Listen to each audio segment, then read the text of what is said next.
But JDU उनको कह रहे हैं कि आप पुश कीजिए कि आपके लोग स्पीकर बने। मुझे लगता है कि भाई स्पीकर किसको बनाना है ये अधिकार माननीय नरेंद्र मोदी जी इनका है, और जो हमारे इंडिया के सभी पार्टनर है एक साथ बैठकर तय करेंगे। एक तो किसको दे देना है, टीडीपी को दे देना है या जेडीयू को देना है या बीजेपी के किसी उम्मीदवार को देना है, साउथ का देना है कि नॉर्थ का देना है, इसके बारे में माननीय नरेंद्र मोदी जी निर्णय लेंगे। दूसरी तरफ शिक्षा मंत्री धर्मेंद्र प्रधान का कहना है कि कोई कंक्रीट एविडेंस नहीं है कि कोई स्कैम, करप्शन या पेपर लीक नीट के एग्जाम में हुआ है।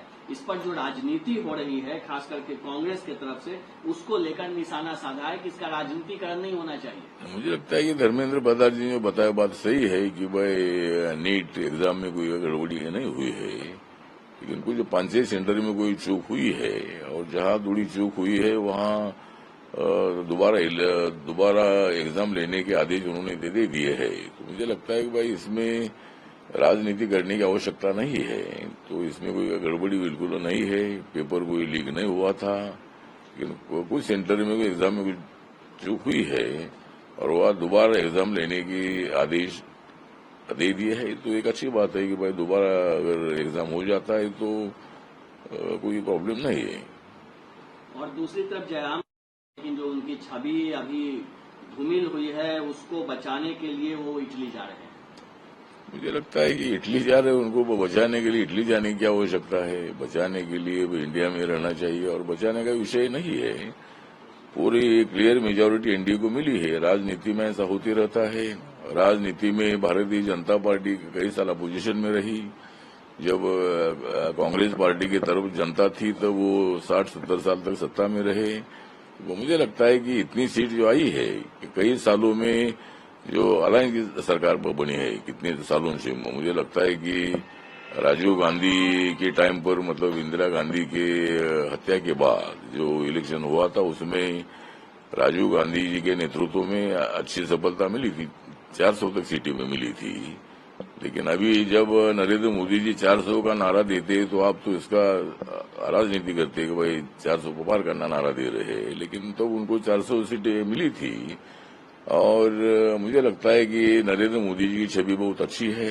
जो देश का डेवलपमेंट हो रहा है वो लोग देख रहे हैं, और इसीलिए मुझे लगता है कि रोड का डेवलपमेंट हो, रेल का डेवलपमेंट हो, एयर का डेवलपमेंट हो, कई लोगों को रोजगार भी मिल रहा है, लाखों लोगों को रोजगार भी मिल रहा है, करोड़ों लोगों को अपना पेट भरने का मौका मिल रहा है।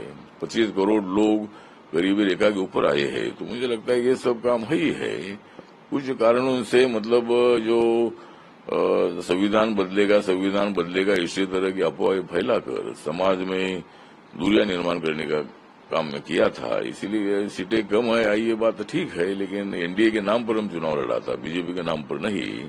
और एनडीए को क्लियर मेजोरिटी मिली है। और मुझे लगता है कि कांग्रेस वाले आरोप करते रहे, लेकिन नरेंद्र मोदी जी की छवि जैसी है वैसी है, और वो छवि इस 5 सालों में और भी ज्यादा अच्छी हो जाएगी। और नेशनल के लिए भेजा जा रहा है महाराष्ट्र से। मुझे लगता है कि सुनेत्रा पवार, अजीत दादा पवार की पत्नी है, वो बारामती से चुनाव लड़ी थी, लेकिन कुछ वोटों से हार गई। लेकिन जो मुझे लगता है कि प्रफुल्ल पटेल जी की जो राज्यसभा थी 3 साल की, तो उन्होंने अपने पार्टी का इंटरनल विषय है, और उन्होंने सुनेत्रा पवार को मतलब राज्यसभा की सीट दी है। तो इसमें कोई मतलब एनडीए का बीजेपी का कोई संबंध नहीं है।